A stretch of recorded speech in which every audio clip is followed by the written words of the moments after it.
Yo, what's up my people, Wolf Prince here, Gears of War Judgment in the background. The first one is a game on library which I joined halfway through and I think I went 13 and 4, and the next one is just a spree on streets. But the first one had a few bots in there, not too many, not enough to not call it a gameplay, but some bots anyway, and that's what I want to chat about today. Bots. Arctic's back in the building. If you guys don't know Arctic, there will be a link to the video that I'm talking about where he was talking about bots the other day, and should we keep them or improve them or get rid of them guys. And I wanted to kind of put my opinions across. This isn't something getting at Arctic. As far as I'm concerned, Arctic's one of the reasons I started doing gameplay commentaries here on YouTube, and I just wanted to kind of put my opinions across, considering Arctic asked me and it's easier than me doing a comment section thing for ages and ages. So bots.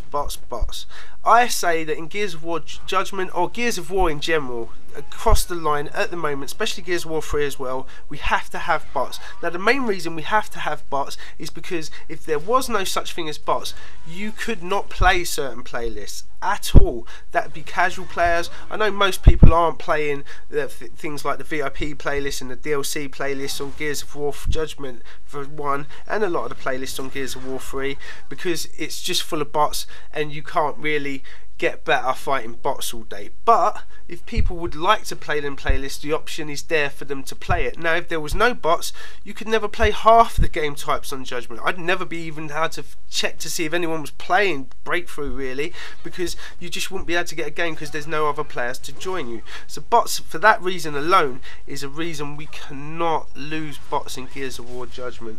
Now, or Gears of War 4 even. Now, unless Gears of War 4, like Arctic was saying, goes completely ranked, which is a thing that I personally would like to see, but I don't know if it would be beneficial to the game. But Arctic put some ideas across and I had a new idea. So what my idea was, if you was playing Gears of War Judgment and or Gears of War 4 and you're in a game and basically on your team there's 2 of yous and you've got 3 bots and you're against a stacked team, and it gets about halfway through the game and you're getting annihilated, or a certain point level in the game has been taken, or like someone's got, the other team have got 30 kills or 30 on the scoreboard and you only got 7 or something, then the player who is at the top of the other team can have the option pop up on his screen where he can come and join your team. Now he takes away the kills he's got for the team he's just been on, but he gets to keep them in his stats. Obviously he doesn't take them away from the team, but he keeps them. They're his kills, but they won't show up when he comes over to your side, but he still gets the points for them. And maybe there's a thing where you can give him double points for doing that option to try and see if he can win the game for your team too. So basically the other team will keep them kills what he got, but he gets them in his stats. He won't lose them in his stats, and there can be ribbons for that and different point gauges for that. And if he wins the game with your team, then he gets, I don't know, double points or double XP or something like that. That was an idea I had. I don't know if it would work. I thought it was something different though, so I thought something I could put forward, because I do know bots are a pain at times, like picking up power weapons.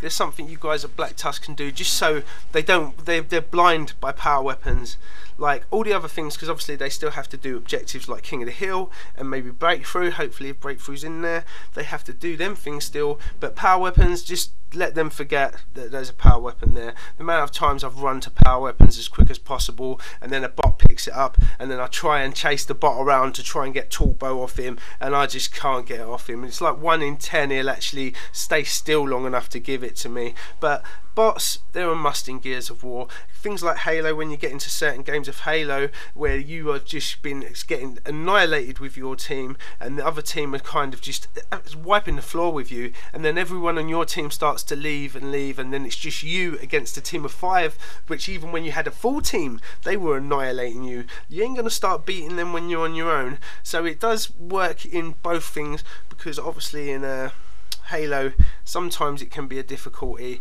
but Gears, we have to keep bots. I know most games don't have the bot, but the bot is something we need to have. Also as well, we'll leave a link in the description to that bot video of Arctic, and also Arctic was asking about things for the clans and competitive players. Now I would love to see as much stuff as possible for competitive teams in Gears of War 4.